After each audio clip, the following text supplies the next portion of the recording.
Hello guys, welcome back to another video. Today we'll be doing What If Goku Was Female, Part 8.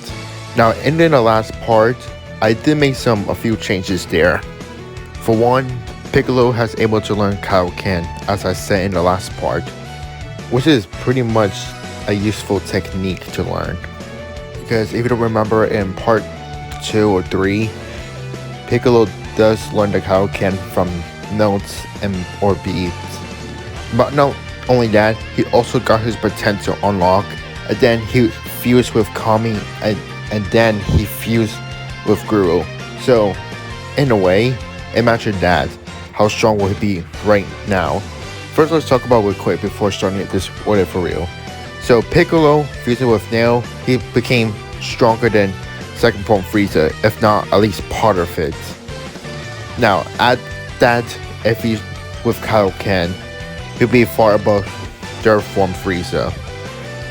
But when Frieza with Guru, he'll surpass that Frieza, that third form Frieza. And now he got his potential unlocked by Guru as well. Yeah, he's pretty much stronger than final form Frieza.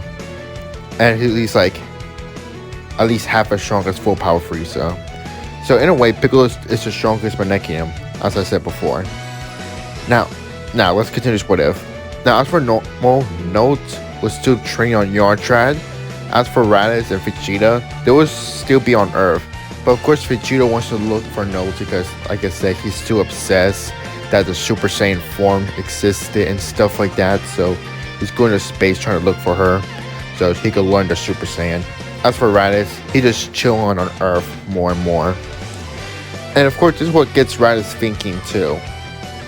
Now, as even in this comic below, there's someone say that Bardock and Guinea should be revived. Now, as you can tell, the thumbnail, well, there goes your answer. But you might ask me, how?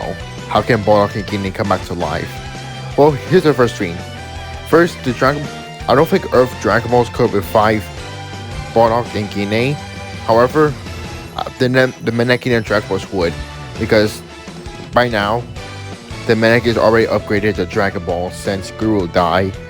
I just said Elder Mori becomes the new Guardian and he upgraded to Dragon Ball. So, in a way, they could be revived. But however, they won't be revived just yet. So, anyway, Frieza will probably soon be alive. He'll be his Metro form. Same with Kinko and Metro Frieza plan to go to Earth to get revenge because you know how these guys are, right? Now. So of course, Raditz was training more, so of course he's not gonna be lazy around. Vegeta came back, just gotta wait until Note comes back. So right now, King Ko and Metro Frieza arrive on Earth. They begin to send their forces until all his soldiers have been killed by Future Trunks. Future Trunks is able to wipe out them all pretty easily, and their battle plays out the same. Which one thing that does catch Trunks' attention is that Metro Frieza didn't mention Goku's name. Instead, he asked Trunks where's Note, which Trunks is confused of who Note is. He doesn't know who's Note. Also, he'd be confused. Also now, Future Trunks' timeline, I will play his timeline the same, where his timeline there's Goku only, because I don't have to do that in every all what ifs. His timeline will be normal. So, in a way, he kills everyone. Only Frieza and Kinko, you know what I mean. He tells everyone to come out hiding, you know where Goku's at. But of course, everyone's confused of who Goku is. Which Trunks is confused as well. How do they not know who Goku is? He knows that Gohan's still there, so he's pretty happy. But he doesn't know that he's not a hybrid anymore. He's a full-blood Saiyan. He doesn't know that yet. But of course, everyone tells that. Of course, Trunks is confused too, because he noticed that he saw Raditz, and he mistaken him being Goku.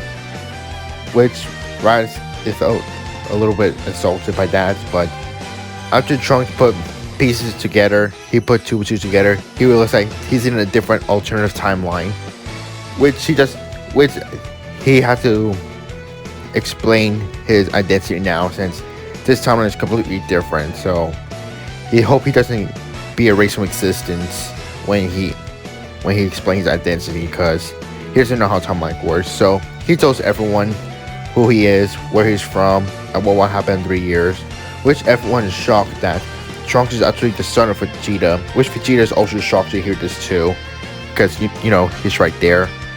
Same with Bulma. Of course, Vegeta and Bulma are not together yet, but they are slowly. But they both were shocked to realize that this boy is actually their son. Which Trunks said that he's actually like who Notes is, which they say that Notes is Beat's husband and that's Gohan's son. Which Trunks realized that this makes sense, and this version Goku must be a female then. Trunks just brushed it off. He gave her the heart medicine and said that if Notes Day comes back, just give her this to take the medicine because she will die in a heart fire in 3 years and the Androids will kill everyone. So they gotta be prepared for 3 years. And Trunks leave and he went back to his future timeline. He will come back, because even though it's not his timeline, he still want to make sure if the Androids are dead though. So when Note does come back in the Frieza ship, she still learned the instant transmission, and that's it. Because that's the only time she learned. That's the only thing she could learn so far.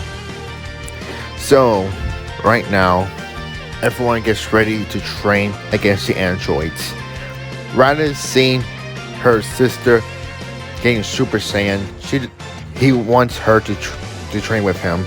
She agrees, and Gohan wants to jump in too, because this version of Gohan, he does like fighting.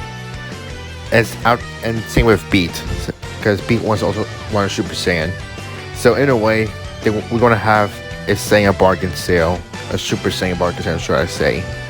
So everyone begins to train. Vegeta goes off in space trying to get Super Saiyan in his own way. And of course, this is where things start to get spicy. This is what Ryder was thinking all his head. First, there's Strike 1. Note does kind of remind him of Guinea. Strike 2. Hearing Trunks give description of what a male version of Goku will look like, it does remind him of Bardock.